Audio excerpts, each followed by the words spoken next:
Soko betaka bango bako kaka.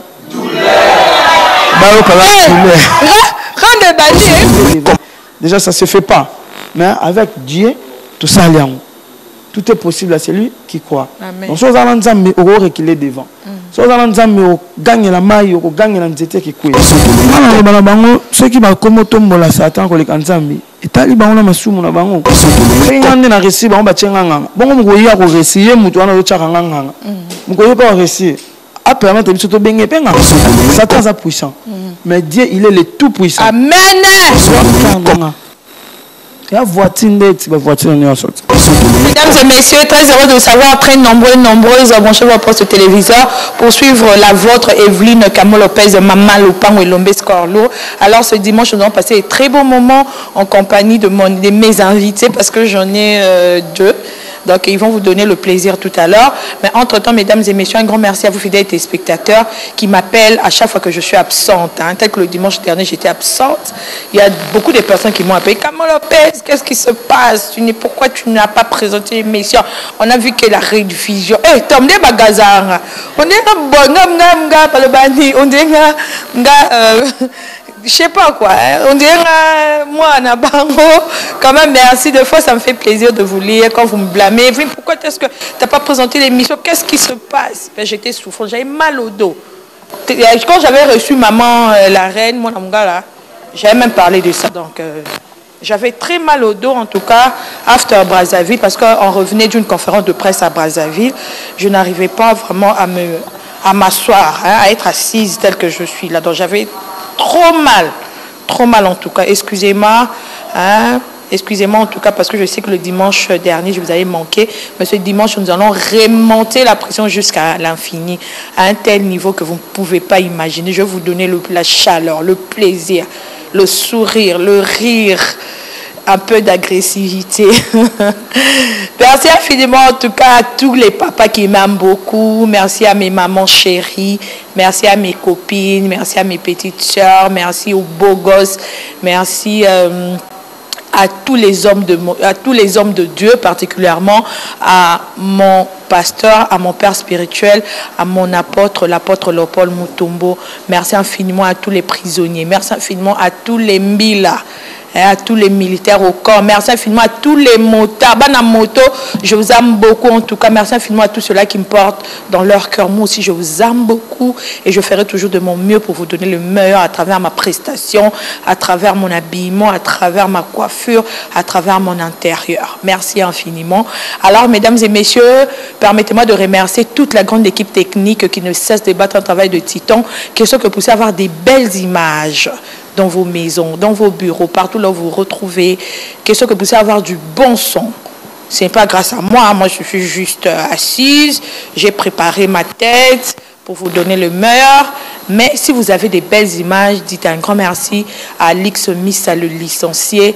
Dites un grand merci à Tom Nzakimouina, chef plateau, les dedans de Camo Lopez, Lisson Colo. Dites merci à Bruce Voubou. À Bruce Voubou, il faut que vous le non, hein. Parmi les limités, c'est vague, non? Et puis, je remercie infiniment, en tout cas, l'ingénieur de sang. Si vous me captez, 5 sur 5, c'est grâce à celui qu'on appelle donc Jean-C. Kamba. Mais avant tout, mesdames et messieurs, on doit en tout cas remercier la hiérarchie, nos autorités, ceux-là qui permettent que vous puissiez avoir cette émission dans vos différentes maisons, dans vos différents bureaux. Comprenez que c'est grâce aux autorités de ma chaîne. Là, je vois mon chef du personnel, Monsieur le Prince Kouata. Merci infiniment, Chief, pour la confiance. Là, je vois l'homme de la modernité, mon cordon, Chief Merveille Mayemba. Merci, Chief, pour vos conseils, pour vos différents compliments. Merci infiniment, en tout cas, à mon Chief Samuel Bongeli. Chief Samuel Bongeli, notre directeur, notre DAF, hein? Notre DAF, Chief Samuel Bongeli, merci infiniment pour la confiance. Merci infiniment à notre DIPRO de la télévision.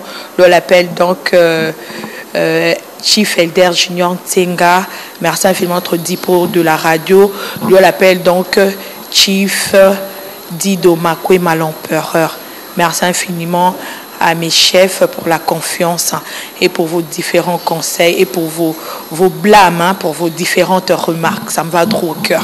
Alors, mesdames et messieurs, aux habitudes de cette émission, avant d'entrer dans l'actualité musicale, nous vous prodiguons quelques conseils, question de conscientiser la population congolaise. Parce que, Evelyne, certaines personnes qui n'ont pas encore compris la philosophie de cette émission, mais Evelyne, comment ça se fait que c'est une émission socio-culturelle, mais toi, tu prends ton temps pour donner des conseils? Oui, on doit le faire. J'ai voulu apporter une touche, j'ai voulu laisser une empreinte dans la culture congolaise.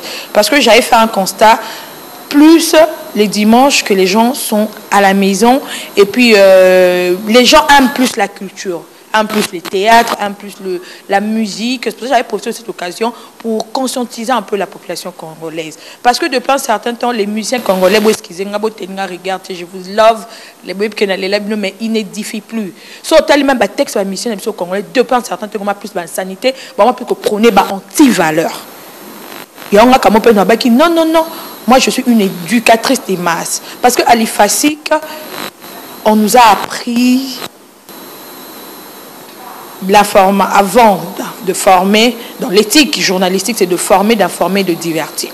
Donc, l'évangile, comme on l'appelle, dans l'anglais, il y a qu'au former dans les téléspectateurs. Et puis, after qu'au former, tu vois, parce qu'on a information, là, on vous informe. Et on reçoit pour vous aussi les artistes et qu'on fait sur un divertissement. Mais avant tout, la base. Moi, je suis journaliste bien formé moi, je ne suis pas comme les charlatans et les charlatanes que vous voyez dans les chaînes de télévision ou sur les réseaux sociaux. Non, non, non. Moi, je suis une graduée. Je suis graduée en journalisme. Donc, j'ai acquis une très bonne formation. Pour ça, vous voyez même, je suis très pragmatique. Je n'ai peur d'aucun artiste. Je mets tout le monde à l'aise, je sais jauger avec des questions, je sais mettre de l'ambiance, je sais coincer un artiste. Je connais toutes ces stratégies ou tout ce système. J'ai pas de tendance pour la jeunesse. Parce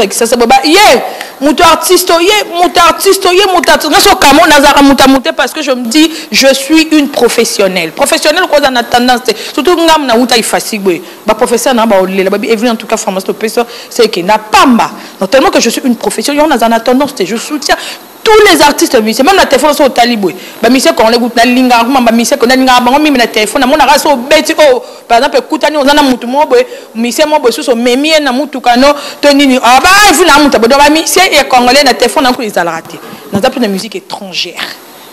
Mais on a yoka bango pe on a na chambre na télévision na radio na yoka bango na télé mais boy na téléphone des atepo ça craint parce que mission congolais de fois so à côté na mutukano to na téléphone sonné boy ayoko mission ya mzema mission mo beti boy dans sa tête finalement nga bisoté et puis boy yo na sala boy fa même si tout des yo couleur no to ebana to ebaratenga bi na linga bango de tout baba ya na bango tout baba master na bango tout baza bande on j'aime tous les artistes musiciens. En tout cas, la déontologie journalistique que j'ai apprise, que moi, Kamon Lopez, j'ai apprise, excusez-moi, ça m'interdit en tout cas d'être fanatique de tel ou tel artiste. Là, c'est pas Kamon Lopez, c'est pas Mama Lopango. Alors, mesdames et messieurs, retournons chez Alix Missa pour suivre le jingle de l'évangile selon Kamon Lopez. Nous allons revenir pour vous prodiguer... pour pas prodiguer conseil, pour conscientiser la population congolaise pendant 7 à 8 minutes. Suivez le jingle et puis revient.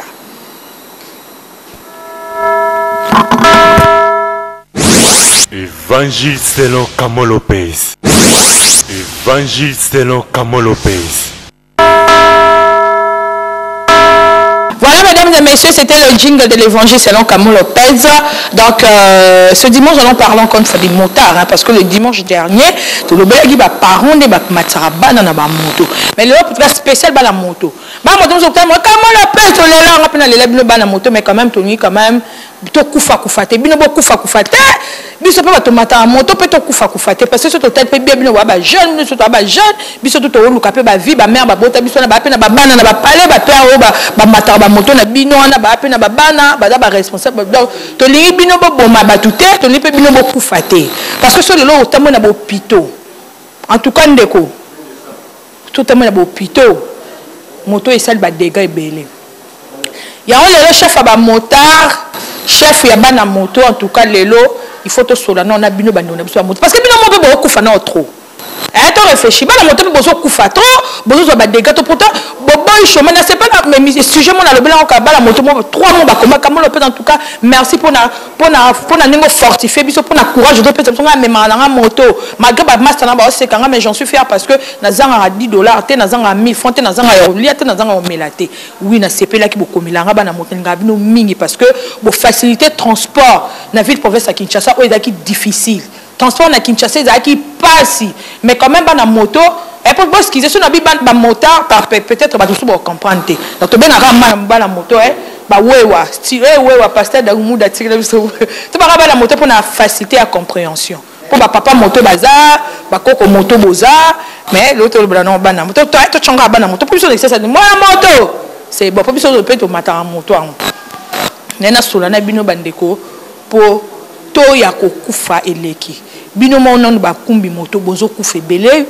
biso ba client tozo mata tozo kufa pe ebele tozo tika na ba dégâts biso kutu moto bomela biso na CBS bomela biso collègue na biso Félix to perda kana ni journaliste à CBS pour na moto d'abord comprendre que non le ba en 20 mambaba na moto bando na biso moto bozo sa musala mo ki to bozo aider population et puis bozo luka business na bino mokopé mais il faudrait d'abord retenir que bozo sala musala moko ya bien bozo sa musala moko te que non il faut mais la drogue est belle faut mais la banque est belle faut mais la zodo de bé non ndeko eza vu nozo luka mo alors on a kamol pe na simi ko na luka mbongo na la misère galerie ta business na la drogue ou ta bêtise na la drogue je dois le faire bien. Je me dis, je me prépare psychologiquement. À table, méchant, je me dis le dimanche en tout cas, non stress, pas de fatigue, pas de. Je dois être en forme, je dois être au point pour vous donner le meilleur. Ça, on va aventure. Yo pose même moto so talanga, eza business na yo. Ozo so l'aventure te. Eza vie na yo ozo luka mo yo la ta t-shirt la ta ba t-shirt ta boye ba basket yo na ebité ba ozo luka mo pour vivre bien parce que mo to luka avant tout pour ozala bien ozanga ya lia to ozanga ya melate ozanga ya nimité ozo mona donc ozo luka mo pour vivre bien si qu'on ozo ka mo pour vivre bien bon de konanga parce que okufa ata bino moko okoluka okufa otika no biso ozo même sans contrôle sans nini te baisse maman moto ni les raté quand la moto est raté bon ça biso non parce que de fois moi je comprends plus pour aimer la bato moto comme si donc mutu moi boso lembi moi muso so lembi mokili obi bona ke pa ko mi boma ata biso de fois on a stress pour na ba kala na 2007 nous avons la méchant boy na démarrer pendant quand vous tout d'abord ena suka na kanchach pene bana moura papa ba heureusement moi face était kama babi papa maman journaliste olingi ça tata la présidence j'étais tellement nerveuse qu'on a zoé volant non mais comme une folle comme une malade je me dis en tout cas advient que pour assurer na kufa jour en panne c'est une zame na kufa jour en panne na parce que dans combat le quoi tout le monde à perdre poni na zana besoin mambuna en fait na zana problème et perdre suka na makasi.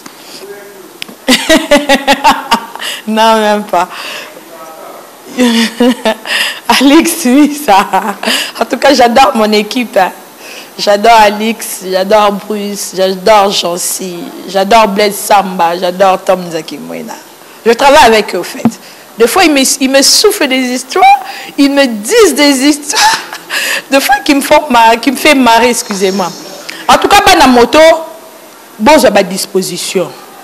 Parce que binomo peut bozo koufa. Ou l'État congolais bozo les roulages nous coincent comme pas possible. Mais la moto mona ba circulera librement. Pour protéger pe no ba vie na bango. Les autorités. Numéro 1 de la police nenani. Général Kassongo. S'il vous plaît avec tout le respect mokonzi. Zwana une solution à ma moto o. Ils ont aidé biso population mais ils ont bon ma biso trop ils ont dit comme ça na défaut ba dégâts et puis ba on a besoin peu ba ça la moto bazo kufa pe belé pas accident moto ils mortel hein accident moto ils mortel biso Félix a kufa pour la moto tu pas permis tout capé bomaka oui parce que accident moto il y a motuka mais il y a moto en tout cas ezaka mortel donc sans pardon sans excuse donc so bimi bimi sang ou bimi scène et sauf bimi sang et sauf en tout cas faut dire merci au Dieu de l'apôtre Léopold Mouton parce que Mouton en tout cas est impardonnable. L'accident pour mon cher, ma chère, tu perds la vie ou tu vas rester avec un dégât mort donc je sais pas quoi. Je sais pas. Général Kasson, s'il vous plaît, doit solution parce que bana moto ba commission on dirait DJ Arafat. En tout cas, on va pas dire DJ Arafat fois la moto, on va pas sur na moto en tout cas non mais na manière na ba éducation pour même peu pour même ton mémorable faut dans na manière na éducation pour même sens d'éducation moi c'est même le sens d'éducation et même le sans manière faut aussi avec manière avec éducation. Arafat a kufili ouais Arafat soit moto tenda kufa na petit pour lui on a pas bon comment le son a kufi les gens vont interpréter c'est quoi Arafat il soit à matin une moto tenda pas kufa na tu comment est-ce que moto est impardonnable moto pardonnera te donc moi na vitesse ça qui na wana na ne momi wana journaliste wana zo kota boy donc croisement na moto pour mati mutu choc dégâts moto dans non mutu casque ou pas mutu pour papa casque so na nde ba tout na kana casque peut ko pumba pour vitesse c'est le cas qui pour la moto kumba tellement rapide je ne sais pas sur une moto dans molimo il y a vitesse sur dans molimo il y a niveau sur dans molimo envoûtement je ne sais pas. Mais quand même il faut un peu de l'ordre, il faut le code de la route pour battre la paix vie na bino personnel parce que je vois plus ce sont les jeunes, je vois les papas au normal le papa moi aussi na ban chez lui à la maison, il est en train de débrouiller sa vie, je vois les jeunes qui se débrouillent pas mal, question peut-être il y a au souvenir, on a besoin de la famille, on a besoin de moi na ban, on a foot peut-être l'école, ne moi attendre à toi université, je sais pas, bon ça va responsable, bon gâcher ma vie na binoté pour na il n'y a pas de son métier dans la Bible. Métier métier, il y a tout fait, il y a raté. Métier, il y a raté. Tout ce que tu fais, si tu gagnes quelque chose, dis-toi que c'est un excellent métier. Parce qu'un métier qui te permet d'acheter un basket, d'acheter un t-shirt, de payer un loyer, de payer l'électricité, de payer la régie des eaux, de subvenir à tes besoins, je pense que c'est un métier à négliger. Bon, moi, je ne sais pas pousse. Bana pousse na lela bino fo to ba pousse ba pousse na bangwa la chariot na bangwa na ba me ma pousse na donc ayi ke azol sala boulot na ye ozo mona boulot de pena aza pena venda donc aosa business na ye na poka osukola pe boy amiati mauvais jeans mauvais basket un bon t-shirt une belle chemise oye bate pona mi cha o lukala koti ça poni momina azanga mafuta te momina azanga ya rolata te momina azanga ya rolata ye mope azanga roliate pour moi que musa azobe pour musa so azobe za ba sala ngote o mo meka ba sala ngote ye ba ke yango ndeza musala zoba mais yo mutu ndeko ozo sala musala moto dit que o langi na tongo peno bi nzambe na ko luka pour tout le monde no sa prière avant à ça musane Seigneur je me lève ce matin na ke ko luka nzambe na boko yiba na boko za kuluna na boko za la bandit na boko za criminel mais na nzimi na risque vie nanga pour na kolukela bana nanga pour na luka vie nanga nzamba otikote donc to prendre conscience les motards je vous aime beaucoup et ça n'a pas son degré bozo kufa na ba tout il faut to lobela ngo pour te conscientiser un peu bando na biso ba motard to lito protéger ba vie na bino et puis bino pour protéger ba vie na biso to matamo parce que moto mutu ça mata so quand même na ngara famille to bouchon ma case na matanga donc comme moi jour comme bon la comme la mola wana que comme na maka pa na la mola heureusement que c'est le soir bel samba embouteillage chose a été na kluki station pa na gareka moto ya puis bouche chapeau wa benda la que la sali parce que musana ina pe ba benga na kenanga na sala zumo na ngabeko moto ezong singa na koti na kana nga c'est biso to mata moto moto ba mata moto azate fabrique de moto ba da mata moto embouteillage redé misi ba ilo kanto na conférence de presse de mo ba sala kala embouteillage te le camp boulevard vient na choite moto pour ça bah j'ai moto importante moro la moto ça nous aide comme pas possible intervenir ba maman mon doit coincer ou bloquer là on va sauver na biso moto sauver na biso ou coincer da bloquer on a Pourquoi monsieur bon entend comme tu as mouné entend comme tu as dit qu'il y a un aéroport. Abi bakane yebani kamo bakana yebani na bo choc. Ke otikara puto kenda boy. Na ko tikene aéroport no ke poto. Saute mouton. Il y a degré wana je vous dis imbougeable, inimaginable. Ngaku mukonja okuma mukonja ba chobo mais j'étais coincé bloqué, il y avait rien à faire et puis la star devrait voyager. Donc avoir voyagé à la 20 heures. Parce que le tato coma. Pas de choix. Moto yaka. Niveau na bakara na na kina na otanga remonter. Bakara na na kin. Via zala na ho. Mais à matin moto parce que na micho na choix. Depuis surtout on a biso tout au matin moto. Na ba c'est quand on soupe na bo carno au tika pe mento pas na carte OK parcours mo ba rien moto cap na rapidité peut-être on a rendez-vous mo ouais c'est un faux comme à l'heure. Tu prends la moto. Donc bon ça moi ils a bien bomi négligé bon mon a pas mbatté bon mon a té que bon ça moi insensé bana moto nga kamol peut-être bon ça maman na boulot parce que bon memara ba autorité bon memara biso ba kamol Lopez bon memara ba star na bino ya Congo bon memara ba grand prêtre ya mboka oyo donc bon ça la pas mbatté pour star wala nena na nga kabara mbongo na nenga solelelaka donc nenga kena moi la moto kutanga moye kagagi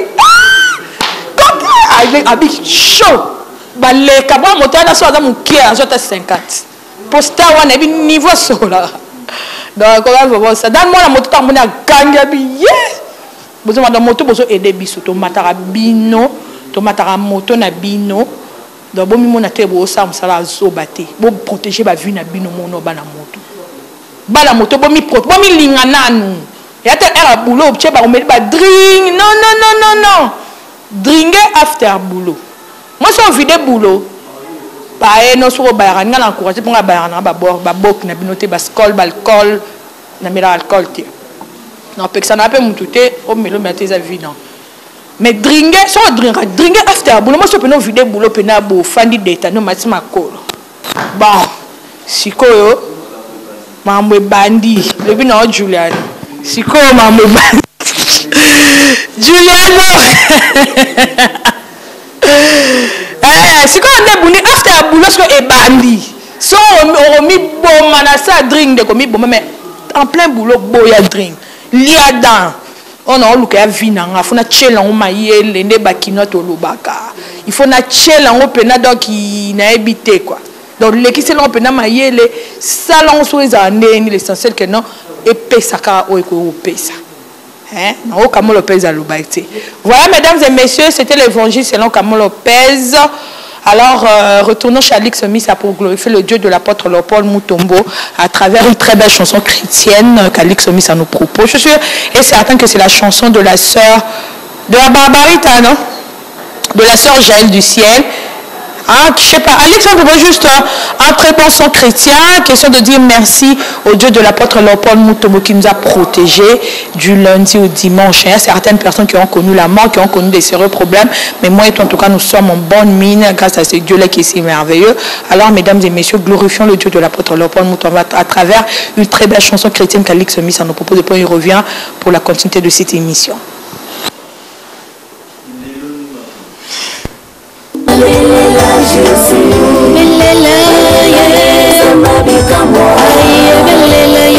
Dédicace de luxe au jeune millionnaire, on l'appelle donc Francis Louya.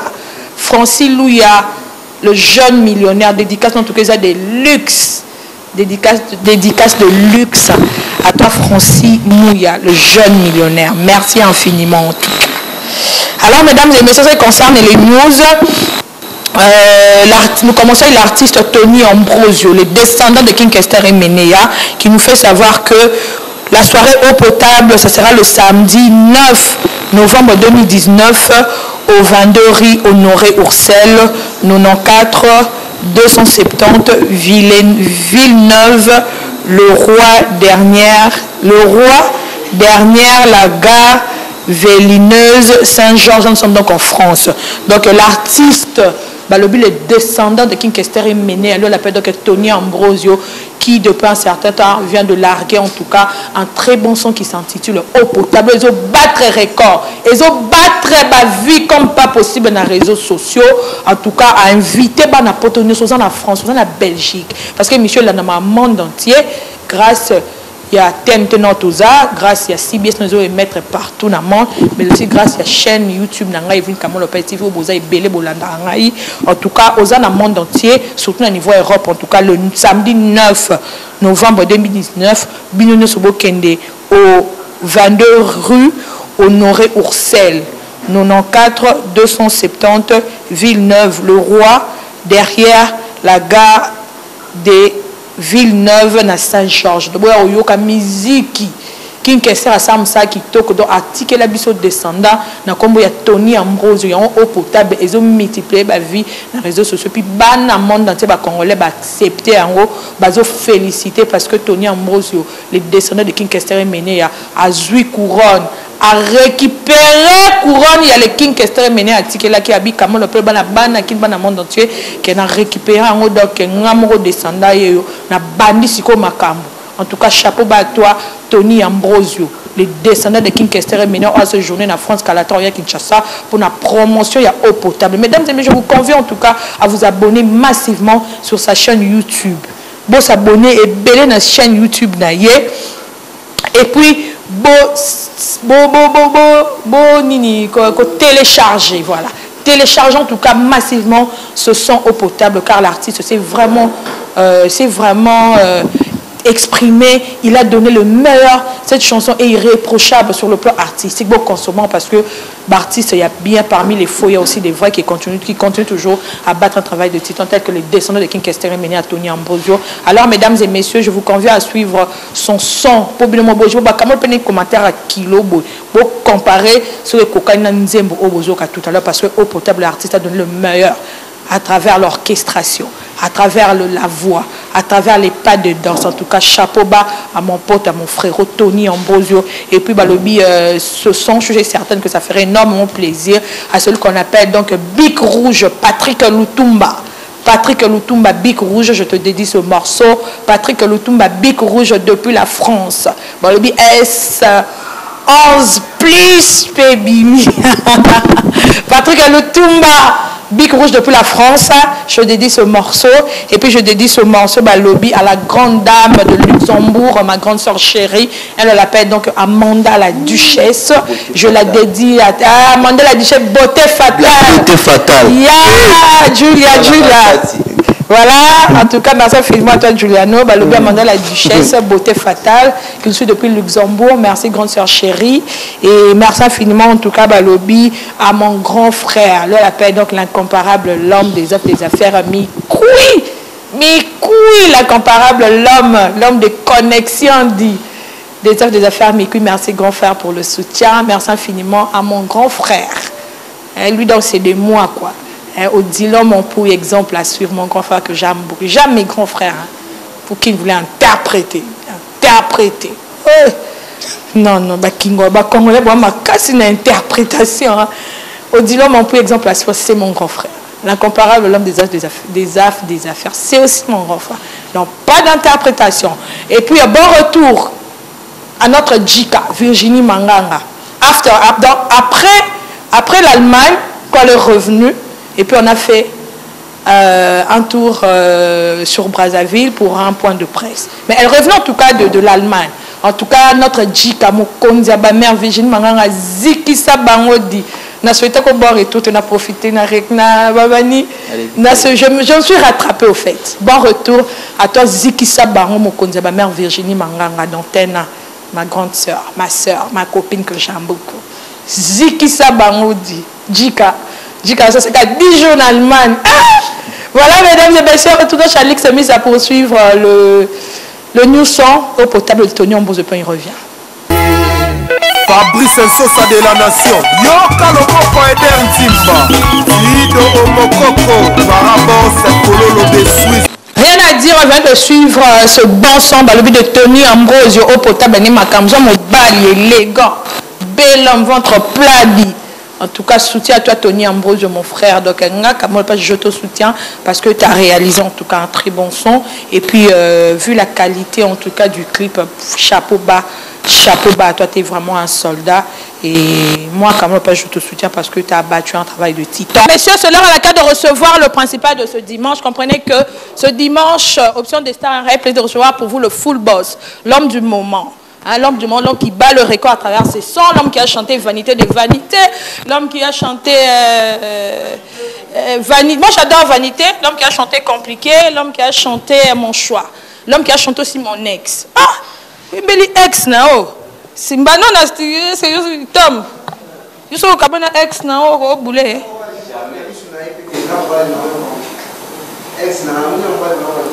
Ok, mon ex. Au moins ex non nambal na bus yo ko yembra ex na bus abi jamais est-ce que ça bon ex yo zane non bon ex ko yembele kola ka mutu j'attends est-ce que ko yembra ex non o c'est qui Alexandre ko yembra ex non nzem animateur ko musicien ko yembra ex non nzem ex c'est ça la question, hein? C'est ça la question que nous allons nous poser tout à l'heure. Mais mesdames et messieurs, suivant en tout cas le savoir-faire de l'artiste Buna Filé Full Boss, il vient de réaliser un très bel album. Moi j'adore en tout cas toutes les chansons qui s'y trouvent dedans. Alors mesdames et messieurs, cette chanson je la dédie à toi Balobi, dédicace de luxe à celui qu'on appelle donc le jeune millionnaire, on l'appelle donc Francine Louya. Francine Louya, le jeune millionnaire, dédicace de luxe à toi, dédicace à toi Balobi, Big Rouge Patrick Ntumba, depuis la France, big dédicace à ceux qu'on appelle donc l'incomparable, l'homme des œuvres des affaires Mikoui, big dédicace à toi Balobi, ma grande soeur chérie, elle est jolie, elle a une très belle taille, elle est vraiment canon, elle appelle donc Amanda la Duchesse, qui me suit depuis Luxembourg, et un grand merci Balobi à l'incomparable, l'homme des œuvres des affaires Mikoui, Blaise Samba, aux Ota la Talanga Boye, Lingina Boakayo, Blaise Samba, bon dimanche à toi. Alors mesdames et messieurs, suivez le savoir-faire du full boss. Buna Filé, il revient pour le recevoir. Suivez, il revient. Pasteur Landi Touka. Compliqué. DJ Kente Malwanda. Oh maman, ah, il nous a compliqué. Voilà, mesdames et messieurs, c'est le boss.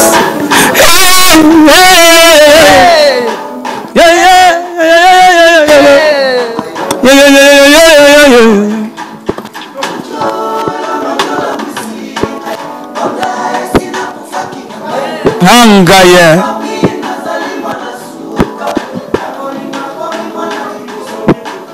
Jojo moto saliboye Mwana ngalaboye kilangai Na famille nazali mwana suka Na bolingo na komi mwana liboso Jojo moto la mwisi Mwana ina muvaki na ngai Hige Na famille nazali mwana suka Na bolingo na komi mwana liboso Kelwi sila moto saliboye Oh maman la lumière du pays Anya ngai anya rosa Mama rosa Sarah Ilando Jojo ya moto la mwisina Ngonda esina kufaki na ngai Na famille nazali mwana suka Na bolingo na komi mwana liboso Lopezi ya moto saliboye Bembe nga boye kila ngai Manga makoma lukaki makambo Tala lelo bapesi nga raison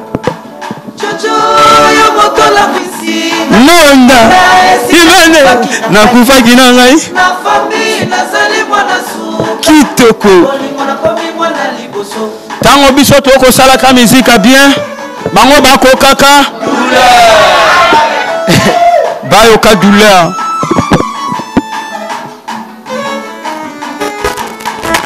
Jojo ya moto saliboye Nonda La famille nazali mwana suka Na bolingo na koma mwana liboso Mwana nakufaki na naza suka na bolingo nakomi mwana liboso. Merci. L'élève du maître, Bina Fiel, le full boss. Bon dimanche, l'élève du maître. Bon dimanche, Kamo Lopez. Félicitations. Merci. Très bien habillé. Merci. Trop beau. Merci. Ta femme est heureuse. Tes enfants sont très contents d'avoir un papa talentueux. Ouais. Comment vas-tu? Moi, je veux bien par la grâce de Dieu. Un mois. Toutes les personnes qui consomment tes morceaux. Parce qu'actuellement, là, on te consomme comme pas possible. Je lui dirais merci et puis tout consommer un DJ wewa zamelanga pambola bango. Na ba supporters. Na ba FC Renaissance deux fois té zamba pambola bango. Mais en tout cas, full boss, prenez place. Comprenez que ce dimanche, Option des Stars a plaisir de recevoir pour vous Buna Filet, le full boss, l'homme de reculer des vents. L'artiste vient de réaliser un très bel album qui bat les records. Merci à tous ceux-là qui le consomment. Mais le full boss, bonne activité. Ouais, l'activité est bien en Hollande. Bon album. Il marche bien. Sur toutes les plateformes de téléchargement. Ouais, il marche bien. Vu que la mission va CDT, mais on a checké déjà en ligne. Et donc, on est déjà bien, ça marche à la grâce. Donc, quand on va céder dans le banc. Moi, je vais vous montrer un album. Et hier, on a 6 qui déjà projet. Donc, il y a un moment retardé, un moment qui est CD. Parce qu'il faut une annexion sur la carte CD. Puis, on a encore goûté tout la poulga, il n'y a pas en Angola. Donc, l'album est comme on a dit titres, il y a 7 titres. Mais l'album est bimé. L'album est bimé, on a enregistré en ligne, la plateforme, il y a 20 cartes en ligne. Mais CD, on a bimé cité. Donc, dès que on a eu ma, on a bâti ça, on a carte, il y a un coffre, il y a CD, il y a 10 titres. Ah, ok. Alors, full boss, moi, je te félicite avant tout parce que aux obés, tu as un concert. Parce qu'il y a certains artistes, au monde, on dit, c'est des succès. Mais un bêtement concert, un concert, mais en tout cas, je suis très heureuse. Permettez-moi, en tout cas, je suis très fière de cet artiste. Malgré le succès, il est resté le même. Succès Mathieu n'a pas pécaté, comme si orgueilleux, comme si m'a bêté. Aka mignon, aka sympa, aka cool, aka full boss. Alors, dis-nous un peu, Binafé, qu'est-ce que tu as fait? Qu'est-ce que tu as touché pour ose à la solliciter parce que au permité à chaque semaine au solano comment on peut non que matadi comment on peut non que comment on peut non beta boy comment on peut d'atteindre ça le directeur en tout cas informe tout le temps de ton actualité. Qu'est-ce que tu as fait pose à la solliciter de cette manière? Non, ça a boulot hein. Boulot ndem te pesa valeur et pesa ba concert et pesa ba voyage et pesa marambutu biso ça a boulot et puis nzambe volonté na et salam donc on a tout le monde la volonté nzambe. Parce que si on a l'unité à tout forcer, c'est ça. Et si malangoté. Donc, merci d'en amener à grâce. Déjà, l'élo, on a la foire agricole de l'Académie des Beaux-Arts. Maintenant, je vais aller à filer live du maître. Tous à la partir de 18h30. Tout démarrer concert à Bissou. Et puis, le 23 octobre, groupe Nangaïdo Kende, Luanda. Anna Paolo Tudilo, le sénateur Paolo Tudilo. Et puis, le 26 octobre, on a la seconde à Angola. On va tout balinga bien filé ba ya mbanga na aéroport na biso ya Angola le 26 octobre. On a deux concerts le 2 novembre na le 9 novembre. Tant biso to ko betaka bango ba ko kaka. Ba ko kala. Rande bandi e ko artiste rande te. On a wa banel ba ko douleur. Douleur ya ndemo na ba tokos. Ndemo na ba ai. Mais tant on a artiste, il faut la peine un slogan. Et ça, tant on élève du maître, à couper, bango bako kaka. Douleur. Tant on sibi à sa bonne ici plateau na ebe. Kuna bako kaka. Douleur. Voilà, il y a pas bleu moraboué. Si, nation ouais. Tant on camo à la taka ba basket, il y a pas Louis Vuitton boué. Bango bako kaka. Douleur. Eh, faut comme ta coude, ça timbre déjà qu'il y a Louis Vuitton, quoi. Non, quoi, maman me l'embête à bien. Alors, full boss, j'aimerais un peu qu'on parle de ton album. Moi, j'aime bien en tout cas, mais c'est que la question dont je me pose, c'est reculer devant. À ce que je sache, on recule derrière, n'est-ce pas? Le président Bobo Manoka qui nous suit, on recule derrière, non? Mais explique-nous un peu, qu'est-ce que tu as voulu dire par reculer devant? Non, je voulais, comment dirais-je, c'est une chose impossible. Mais nous voulons la rendre possible. Reculer devant. Déjà, ça ne se fait pas. Mais avec Dieu, tout ça tout est possible à celui qui croit. Donc si vous avez Nzambe on va reculer devant. Si vous avez Nzambe on gagne la maille, on gagne la nzete qui couille. Donc nangana lo baboui. Quand on a le ngaki groupe, ba tu belé ba pese chance té. Mukende ba pese chance. Ba belé ba no faire reculer nga. Mukende ba no faire avancer nga. Moni même ba chroniqueur mususu ba journaliste mususu ba no boya même oya manga tête oya moté tout ça. Moni alors, je me suis mis comme une église au milieu du village. Je suis bateau va faire reculer, bateau va faire avancer. Na sangi si bango pour na pèse la bango musique à bien, ba sangana to comme même morale. Je pense que lolo to comme même morale. Pour la plupart na bateau, na mona siko ba mo bisanga ndeni banga combien. Et là bateau na mona ba no finga elle longwa. Donc la plupart bateau mais so ba finga nga petit na ba Facebook elle na longwa ka. Alors ça le côté tout ça. Le là moment ba au moins on a biso villageois donc on a ligne de tout comme na terrain ouais donc ils a bon c'est là au moins impossible mais avec Dieu tout comme ça possible. Mais bien la fille toi tu parles tout à de Dieu na banze mono nzambe le ba non Jésus-Christ ouais Jésus-Christ non Jésus-Christ de Nazareth. Jésus-Christ de Nazareth. Non le bien on déjà no bande latin.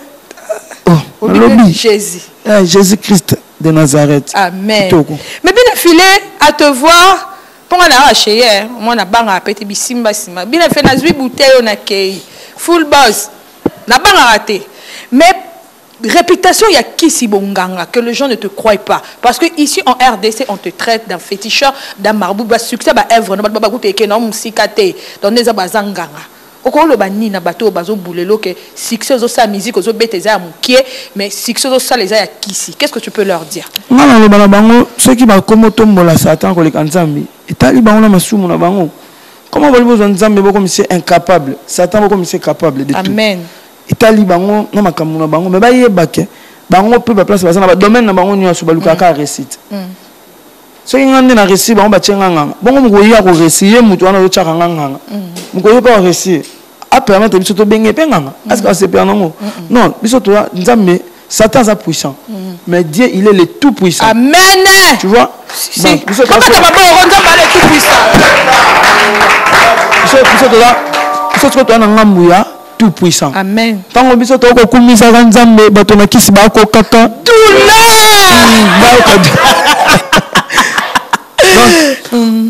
donc na nzambe pambati et comment mati na Bible tout ce qui respire l'eau l'éternel donc biso to za nzambe sans nzambe mobulu na yebi place nzambe loko tinga na place akomisinga alors bato ba commence ba sala bon ba yeba ke eza péché donc o lingo nzambe incapable donc nzambe ko pam tout succès nzambe apesinga donc apesinga ngo pa yeba ke un jour ezabui c'est ça donc nzambe apesinga donc après il y a mon nzambe ko mo ba ngaka donc na peso possible ma faut le gama pas satan non ils en sens donc biso to komisa nzambe na kala eto na ba miki to banda ko yoka kaka o papa jiba sanza ligorodo to on a kongo si o Bill Clinton a comme un dragon o maestro fabrika salia papa bana mama bana bandegone bana botama no mutakufa c'est ça o bobe ngai sikonde ba o faire comme un soki abela libo mai ngata bato ba tshanga ba lo bana ngabongo na mona ke ba classer nga mama ko ta la grand c'est ça omoni bato ba mona mama sala ya normalité c'est que ya na makamo be na sala donc ba tshanga da ko ta ba grand et ça nga bien.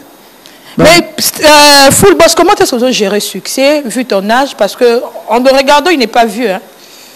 Il est c'est un jeune pour ne pas dire garçon parce qu'il est déjà responsable, il a sa femme et ses enfants. C'est un jeune, mais dis-nous un peu comment tu gères le succès vu ton âge, vu le début à carrière artistique. Ouais, non, gérant sagement. Mon makambo to sala, soit sagité, soit peu intelligenté, ou qu'on gérer groupe to qu'on gérer batouté. Mais c'est important, nous avons besoin de cette vision. Après ça on a provision. Alléluia. Donc le quoi nzamba linga ina comme en étape on a ça na yebi ke aosunga nga kaka na gérango bien donc na gérango na bonzambe kaka et c'est normal toujours me korobunda na ba vie na ba master on a ba ensemble na ça ba discipline na ngai o sala ke na maintenir pe déjà alcool na nzoto na ngai ko taraté na kenda boîte té na kenda bar té na genre moi ça ba té donc na beta matolo té donc na contrôler na ba pa na ngai oh prêtre mo kaza na fandi boy non la podem bois ka o sebanga pona ndima prêtre apesa donc na gera po ya bato mususu quoi la peine à succès mais va gérer en côté à un moment donné le roi a succès faut que chaque week-end boîte pour pas mon engager donc on a ça l'effort il y a aussi mélangeant pas ça ma casse na sagesse n'intelligence il y a que gérer groupe donc toi gérer bien on gérer un peu en monter non la chef d'orchestre na biso Yann na chef de répétition na biso fil indien na chef na biso deux na biso directeur artistique ko flash bass et puis na disciplinaire na biso ya je t'aime to gérer groupe biso nyonso vous ben ya je t'aime mais si na ben ya je t'aime ah mukolo moi je t'aime s'il vous plaît je t'aime mieux ya je t'aime ah yo so ya non il y a une mission hein c'est moi c'est ando nanga tu es depuis et pas le karma si quoi vraiment yo zo beta na orchestre ya bina fila zo bengo ya je t'aime si quoi qu'il y a un ezara pour na TV to na kuzu après ça rombongo so azui caché yo zo rapplice que y question te nazara plus que été si quoi ya je t'aime je t'aime le bain te maramunyo so fotu na rai si ya zo t'aime le bain si quoi non bon ya je t'aime yo mo pesa le son de ngol bani que zo mérité on a orchestre té tiens bon na kokoba na jeune kala yo ne boane kara âge te wa le bâti ya je t'aime merci beaucoup comprenez c'est l'ambiance moi j'aime mettre de l'ambiance quand je présente mon émission full boss j'aimerais savoir l'artiste ni ba féliciter parce qu'en tout cas lelo on lingate o biso so to yo rabina fie na Congo na ebi mambo isama na Rwanda te na mambo isama na Uganda te na mambo isama na Côte d'Angola oui pour bato Angola ba benga bato na Kama Lopez na kin kuna ndenga so full boss na tangina artiste mo bon tanga kumbuti babi a te biso a rien après 3 semaines muto ala benga moto na tembe bestino bilele a changé Evelyn petona musique ravi petine abi mais full boss na oti ngabi oh ngaza full boss bina filé petona au niveau de bête à l'Angola comme pas possible. Mais j'aimerais savoir quels sont les artistes qui t'ont encouragé, qui t'ont félicité parce que au lingo lingatine na bi evone zo kana banda kwa batunyo solo na kisasa. On a félicitations à Liboso, il y a maestro Fabregas qui est mon papa et ça l'a eu bien. Après on a qui ba félicitations il y a jeune frère Msusu, n'est-ce pas monsieur il y avait na souffert rigola. On a autre chose félicitations il y a Vena Sojino Lia qui sur liste il y a Vena Soufali. Donc batu ba féliciter à peine bon batu su ba peine pour ça féliciter mais am su ba na numéro na ngati donc na sans choix. Ah, ok.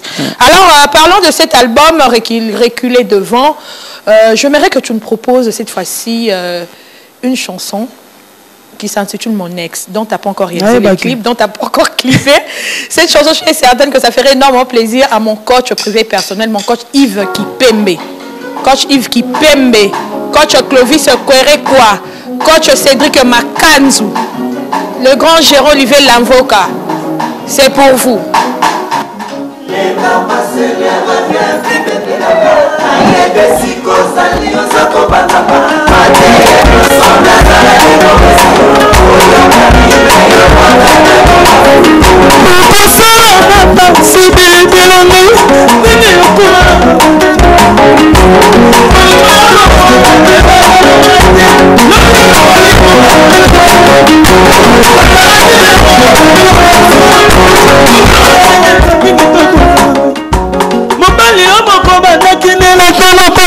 lelo natawa sengokoma ya masusu obinalingaki yo mingi obinalingaki ato eloko apemi pasuki olimwaike pasuka pikore ekokalanga pasi bipela ngai ndenge yokomalanga bomai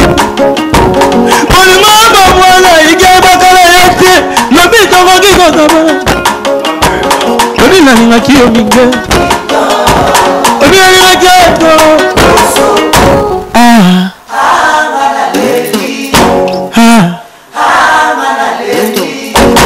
asalaki papa ya bana nanga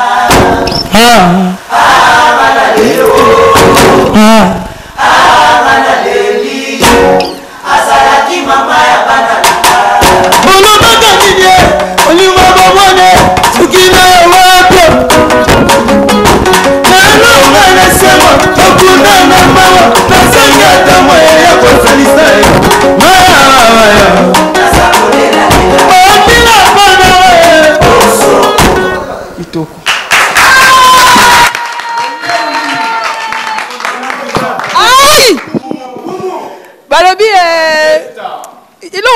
la canot bête. Nini c'est douleur. Douleur. To bandelon le long. Tango biso to ko maka bien. Bango ba ko kaka. Douleur. Wow. Tango biso to ko sala ka banzembo mateya. Bango ba ko kaka. Douleur. Kitoko. Full boss, mais full boss. En tout cas, qu'est-ce qu'on a tout là? Ceux qui, bon, tu nous parles de Dieu bien sûr, mais je sais pas. On construit d'abord une image que le directeur d'Airtin SAS nous avons envoyée. J'avais même balancé dans cette émission. Alix, balance-nous un peu cette image du corbillard. Je n'ai jamais vu un artiste entrer dans un corbillard juste pour le plaisir. Corbillard est un endroit où tu as tout de suite on attend la tristesse. Mais ce que toi tu t'avais fait là, c'était d'aller donner le plaisir à tes nombreux fanatiques, aux nombreuses personnes qui te soutiennent, qui t'aiment, mais aucun corbillard. Mesdames et messieurs, suivez en tout cas l'image qu'Alix Omis nous propose. C'était lors d'un concert à la kermesse de Kalamou que l'artiste Bunafile a fait un concert. Alors suivez en tout cas l'arrivée de l'artiste en corbillard. Et puis il revient.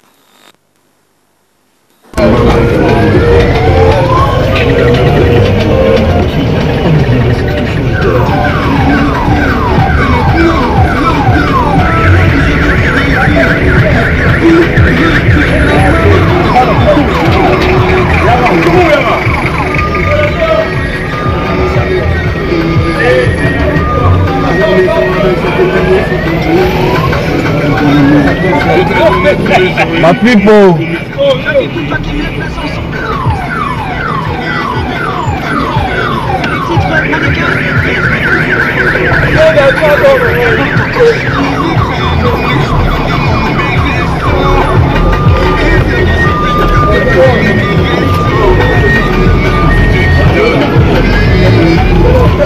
Tchoubou.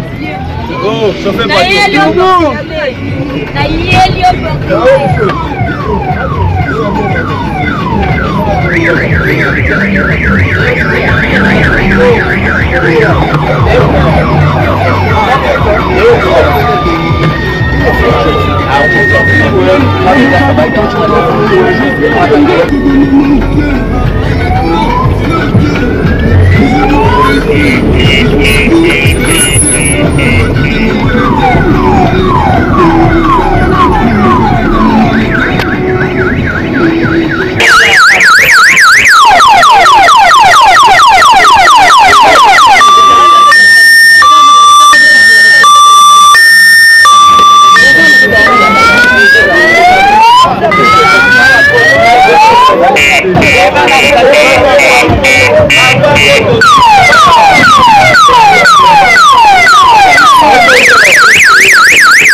Mesdames et messieurs, venez tous de voir Bunafile descendre dans un corbillard.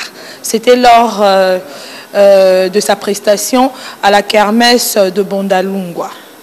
Corbillard, cercueil. Mais tout ça, non, à niveau, il y a corbillard. Full boss Bunafile. Pourquoi? Oyaki tout d'abord na corbillard, na moment corbillard, lieu moro mouton, en tant que maître on a souvent na dernière demeure na biso. Pourquoi tu as exploité corbillard na concert?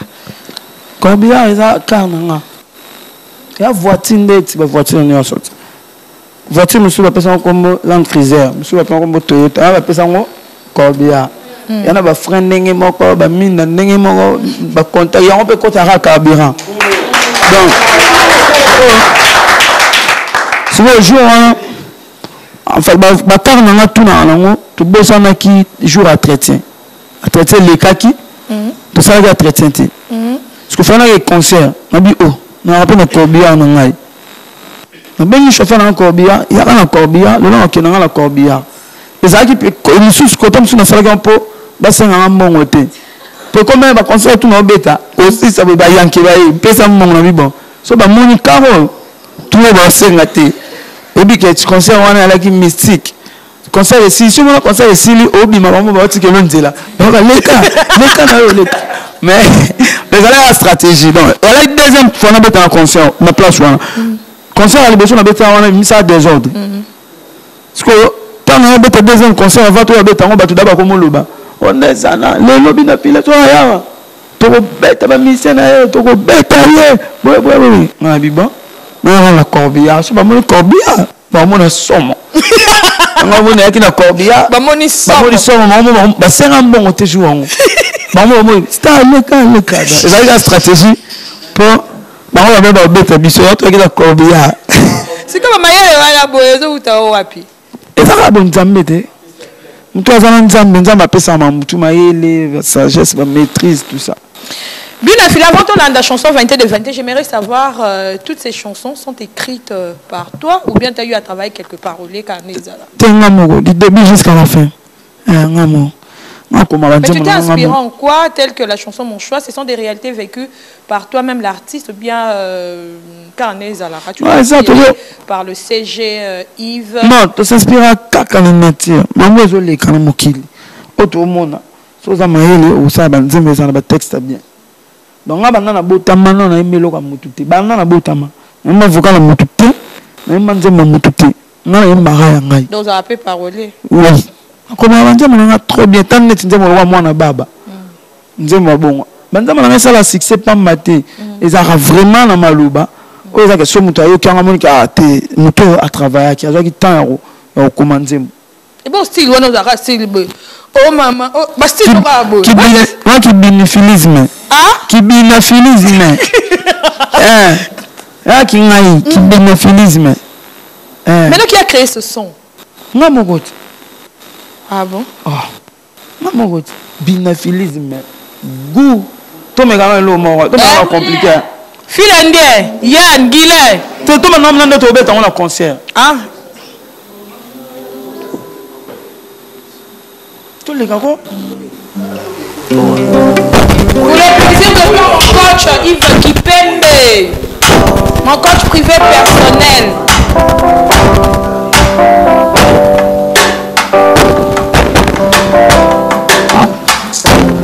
C'est bon tout. Bah on bête en côté. Tout le monde sur mon monsieur. Un peu ici fait. Tout le monde. Pas d'abord été président. Bah on reproche au trop au bundana scène, au finga bat na. Tous les gens. Mais bah on cocaté, bah tout le monde qui va cocaté ce que tu sens ni kamo. Et là, on va bêta, on va bêta monter. Photo bêta, Yann Guilla, il faut pas bêta. On se dit bilifilisme. La presse dans la cicatrice. En direct, dit. Jamais. Presse. Faut attendre. Tu continues ma solo. Presse. Fâché les bons. Moi, bah, j'assiste. Tous les gars, bichon. On peut avoir suspension. Tous les gars. Tous les cas. Yankee. Moi, ma yé, le beau. Moi, ma lambe, moi, je suis qui Yankee. Et ça appelle bien la musique. Dans bon, suspension, hein. Alors, mesdames et messieurs, Bunafila, tu viens de chanter encore une fois une chanson, Vanité de Vanité. Moi, personnellement, en tout cas, chanson est interpellante comme Okilia Pamba. Donc, unité leurs orgueilleuses, unité na salolen, unité na soin sara, unité na bunda, unité na binambala bat, unité na sabat mabé. Parce que le monde n'est que vanité des vanités. Mais j'aimerais savoir, dans cette chanson, tu t'es plus inspiré de toi. Tu as pu chanter de toi. Mouko onako koufa. Hugues va partir, Bunafila va rester. Mouko onako. Tu as parlé plus de toi. Maintenant, le monde entier, Babina Tunayo, le pacte que tu as signé avec le diable, yango et réduire. Donc, oui, déjà, moment où tu vas mourir, et cette chanson, et on est au Yemba Mukoufa, ou comment explique un peu au monde entier, pourquoi est-ce que tu as chanté cette chanson, la première album, il y a carrière? Non, les inspirations, après ça, une inspiration, il faut transmettre en pas public, et il la plus vanité. Donc, illustration. Bilo mukileti kala nango to tika jalousie ato somaki ba immeuble ato somaki ba car suka nango suka na cercueil. Donc bato peut to zala to mona mo ba infra to liaka to bombaka pona venir à bana pona lobby. Amen. Lobby mso kozala te bana ba sala boui. Autant to na ba mo to ba ko bongisa kwa makamo. Ezaki pona bongo. Mais pourquoi est-ce que mi yembeli? Non ngala mi yembeli te na ngala za to na ba mama la bilobi na so kende la ngai. Kolela te kozala journée ngai pasi na motema mama langa vero akolela mingi igla kozonga te faki na chano ngaboko po ba tu ba comprendre so na chaki neti yo ngosi lika ovi le pilote on a daé mais ezaki bongo eza juste pour édifier batu ba neni ba kotama na vie to yeba keliwe eza malgré l'ambiance, malgré l'ambongo, malgré kitoko, tu es bakaka qui lui allé. Si quoi full boss na kokota na ba cercueil wana ngalo bana bisoni ote abisoni parce que cercueil les endroits moro o mtakuta ngo aswa derrière ngaba na kota na cercueil te mais yo au continue na kata cercueil donc illustrer biso donc mkolon nengo ba ola tso kazaka mkolon nenge rozala mkolon ba mère ba olela wana ba mère aleki ba mère akulutu ba grande sœur donc illustrer biso. Quel message on va véhiculer na boy? Message ça aux alana ba immeuble, aux alana banine au suka wana, au suka na cercueil. Donc c'est une maison la plus chère. Et l'équipe m'a dit tout wana on a cher parce que prix na on yebate. Prix ba so melo cercueil yebate. Et prix na ngaki na se faire démarquer na histoire. Na zalanga ikemi c'est mo na Congo. Michel Liboso depuis Congo à la Congo à côté na cercueil bien affilé. Et comme il a référence, et ça va bien. Parce que tu souhaites te en un moment, il y a une occasion. Il y a vanité. Attends, on va bar, il y a ça conseil. On va bar, déjà, on va bar, on va matanga, on va voiture, on va ndaku. Mais on a conseillé, on va kumba, parce que ils ont stressé. Mais on dit, on va fan des autres kumba, ma bé. Full boss. On ne fait pas ça chez vous. Attends, quand on l'a reçu, non, appelez-moi les aides. Appelez-moi l'élève du maître. Du maître. Drangeta. Carré. Oh, bêta. Ah, t'es descendant sur les gars. Appelez-moi Kimi. Alors, mesdames, appelez-moi, mais c'est le mauvais sang. On est les gens mauvais santé. Attends, c'est comme un bongi, mon ex, tout ça carré donc. Mon choix n'est allé dans moi son mot, moi genre. C'est qu'on est compliqué sur Yoko. Mais cet album, avant de se vaniter, cet album a été produit par quel label? Ephraim Music. C'est qui ça? La maison label, il y a Binafil. Label, ok, t'as déjà fait un label? Ouais. Mais pourquoi? Pour le lingaki. T'as de la thune, t'es vraiment organisé, instrument et omoko. Bientôt là tu vas fêter ton anniversaire en France. Na boma. Aussi au ben la Virginie, au boss. Na boma ngana ke na boma anga. Ba tu va penser ça ngona. C'est OK, c'est ko bon orchestre ici kande. Non ke boma na ça, so na sali batembele eza 2 semaines. Ba ben ngombandaka boma te mbandaka. Ya mbandaka. Non, so na sali batembele eza 2 semaines. Na yebi ke ba chef bazar, chef na soyan, chef d'orchestre zawana. Chef de GTM disciplinaire Azawana, Deya Nabiso, Kofage Bass Azawana, chef de rap fil indien Azawana, Baro Kumbela plan bien. Parce que Kumbela on déjà soit la répétition cool sur moi dia, on d'abord abandonné à retard. Kumbela bien. Ah OK. Chef beaucoup Kumbela bien. Voilà, en tout cas, mesdames et messieurs, permettez-moi de remercier Balobi, le jeune millionnaire Balobi. Dédicace de luxe au jeune millionnaire Francis Balobi Francis Loua, le jeune millionnaire. Donc le jeune millionnaire, mon grand frère Francis Loua. Francis Louia. Donc Francis Louia, le jeune millionnaire. Donc, dédicace de luxe à toi. Big dédicace à toi, bah, lobby Big Rouge, Patrick Lutumba depuis la France. Big dédicace à celui qu'on appelle donc Z Lubikou, mon confrère de la CBS.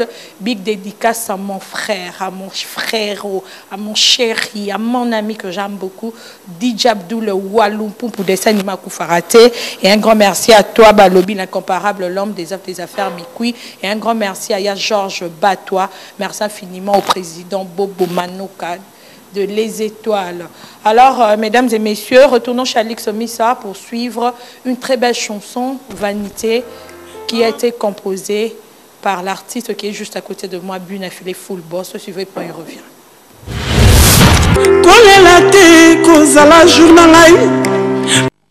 Ah, Vanité des vanités, Mokili Pambadi.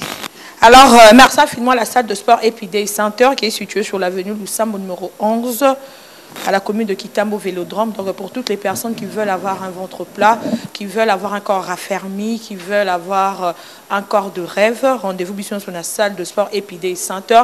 Il y a des coachs professionnels tels que mon coach privé personnel entraîne chaque jour à 6 h du matin. En tout cas, mon coach Yves Kipembe. Merci infiniment le coach pour l'entraînement, pour les abdos, pour les sauts, pour les tout ça. Merci infiniment au gérant Olivier Lavocat. Merci infiniment au coach Cédric Makanzou. Merci infiniment au coach Cédric, au coach Clovis Kwerekwa. Merci en tout cas mes 3 coachs.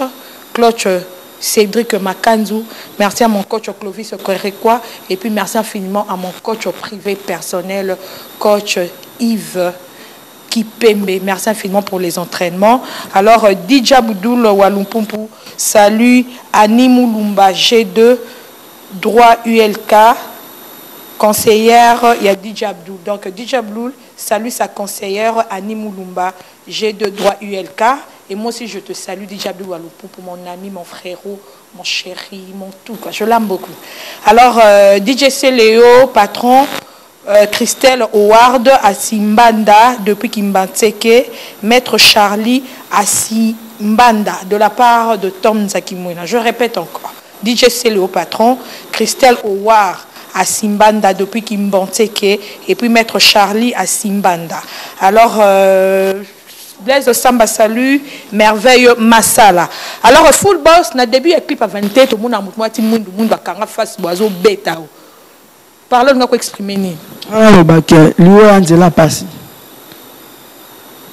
Lui Angela passe. Ya mboga mo eza pena bien mingité. Tungana na te abatuka bon que lui Angela passe. Au football mutakango ba chaîne. Ndeto mona bato ba simba kisi ba sataniste o ba dondo na mukimko ba kufa do biso to business na kufa na vivre en paix am na pe me ba okitiste ba vivre en paix te do ba okama ba chaîne ba ndo ya ko beta bango yo lo baka boye est-ce que wa na ba bon moto za ngwana la kisa bato ba passe na ba douleur mo be na nango bato ba lité na zala ba linga na kufa musala ba sala so nga o ba luka na esprit na en fait ba bato ba linga ba beta esprit na fimbu ba kan esprit na ba chaîne au moins na seconde sucre au moins muta pembe bato mi balé balati pembe ange garde ba esko kolongola ngate mala mutu malamu ba olongola ngai na ki malamu suka na mutu malamu to souffler ko to souffler ba si on a besoin de danser faut ba bina quand même ah terminus faut to bina ko yo ba bina ate wo ma pe obina Full Boss wo ma pe obina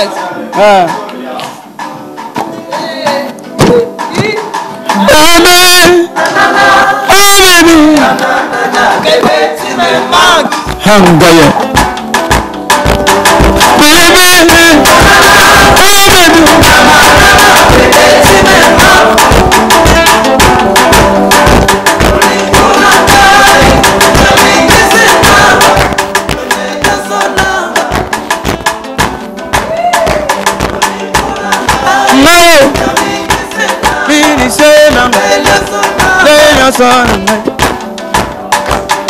Bébé, oh bébé, bébé tu me manques. Kitoko. Lingonanga, aminisinanga, nanya sonanga. Yes,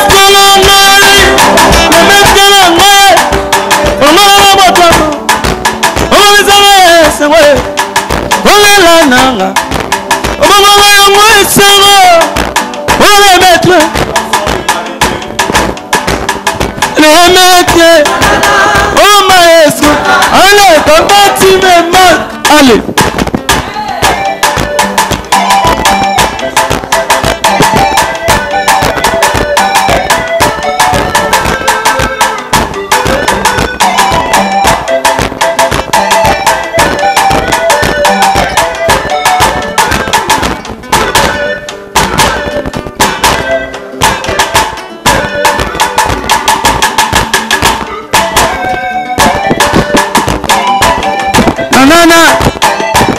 Nanana, bébé, tu me manques. Nanana, nanana, bébé, tu me manques. Nanana, nanana, bébé, tu me manques. Nanana, nanana, bébé, tu me manques.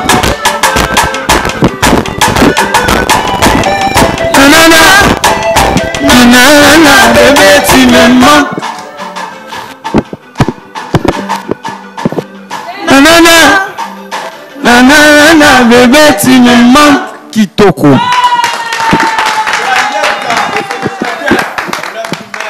Appelez-moi Vika Lopez, la fille de qualité. Dit. Tout le monde compliqué des alas.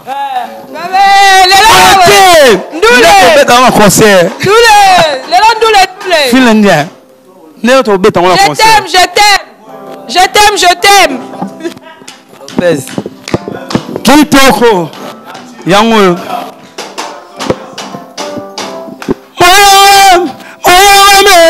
Kolale, Elijah Sukaye. Kolale,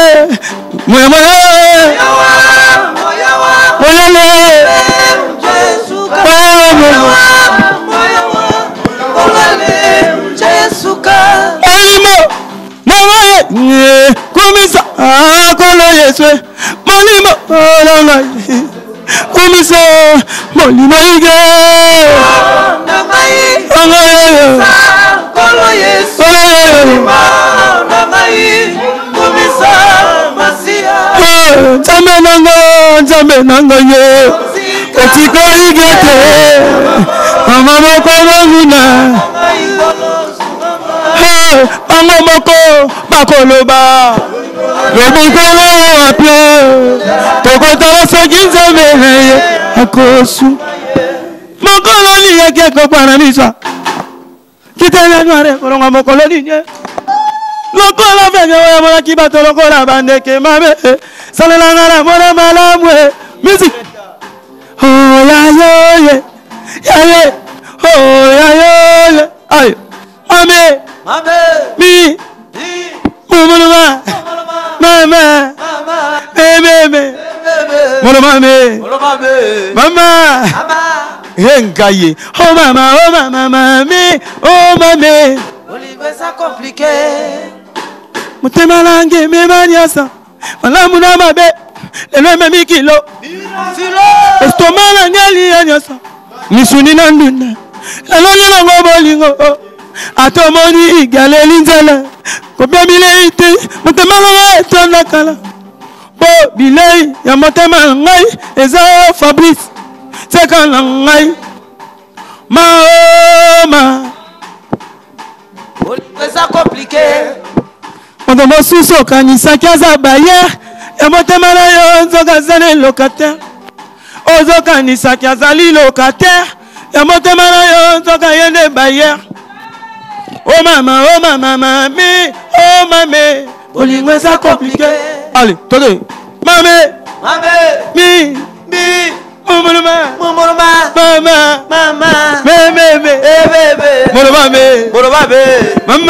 mama allez mokolo ni yeke kokwana miswatia itena nyare kolonga mokolo ni ye mokolo benge bola kibato lokola bandeke yane salala la bola malamwe oh ya yo oh ya yo musique Mamé.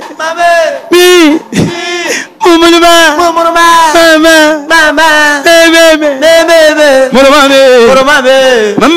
Mama. Yogai. Oh papa nazwaka ye mushina papa bato balala ye bazwaka yo réservé oh pecho nazwaka ye moyibi ye bazwaka yo moyibi bino na bino miyibi mame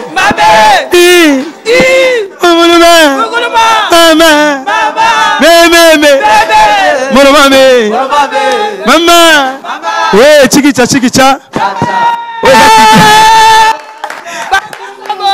CBS. Oui, Zaba. Zaba qui binafilisme. Qui binafilisme. Yorara. Mokoloni ya keko kwa na mitwa. Kitena nware kolonga mokoloni ye. Lokola venge wa mora ki batoro kola bandeke ya e. Sala yiga mora malamwe. Mama ye. Oh ya yo. Ya ye. Oh ya yo. Ame.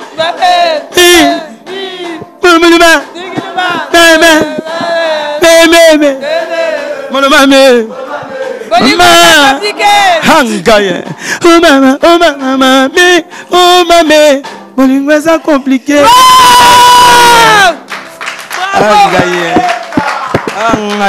tout cas, merci infiniment à Guilain. Merci infiniment à Yann. Merci, full boss. Fille indienne. Comment on a habité? Kidiba Sente, yem da ko ma biswa. Trop de Kidiba. Comme Bungi. Kidiba Sente yenne. Maman. Maman. Mi. Maman.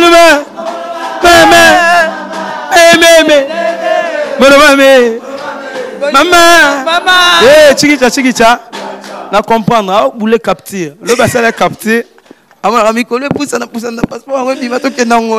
Merci en tout cas, Naba instrumentiste va accompagner l'artiste Abune à faire un plateau. Merci Guilain, merci Yann, merci Philandra, merci Coffrage, merci Guidi Balogi, merci Je t'aime. Anna, je t'aime. Hein. Petit filet. Charisme. Bic rouge. Moutouakisi. Magicien. Gisclar. Basser Nabiso. Barça Mbéambéa. Irène. Rite. Bon, il tombe à casser. Rite. On va danser ta belle, sont propres. Alors, Fullbot, comme il vraiment a fait. Merci en tout cas pour ce show que tu nous as donné. C'était plus le live. Parce que l'artiste va se produire tout à l'heure. Donc, bis au 6 kanaye boto kekambalamoko foire agricole dans l'Académie des Beaux-Arts. Donc, retrouvons-nous tous à partir de 17h pour écouter le savoir-faire de l'artiste Bune Affilé, le full boss, qui va chambouler l'Académie des Beaux-Arts tout à l'heure, à partir de 17h. Pour nga kamo, LVO, faut baye.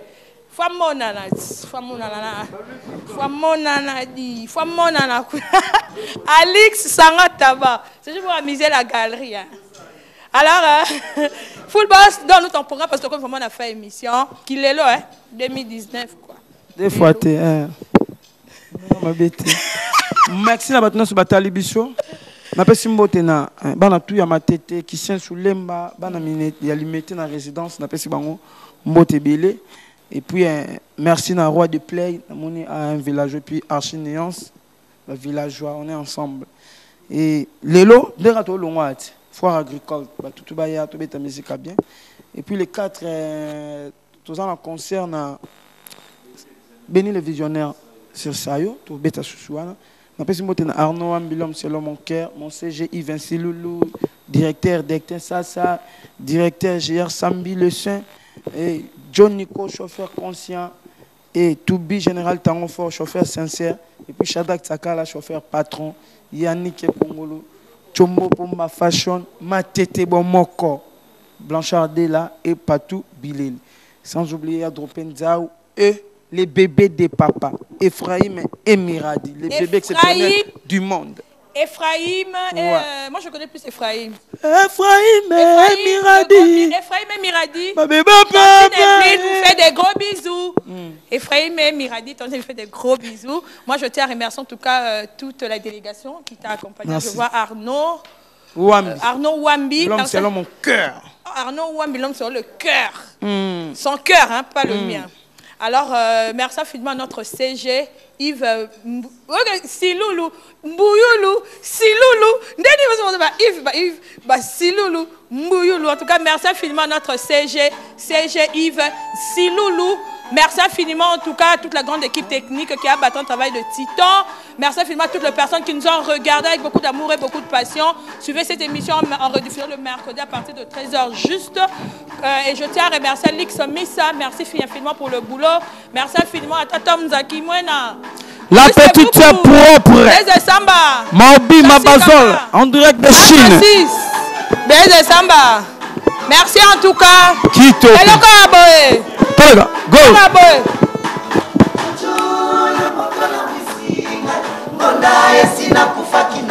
Foka Nzembo. Hangaye. Encore. Yannick Kongolo. Foka Nzembo. Foka Nzembo.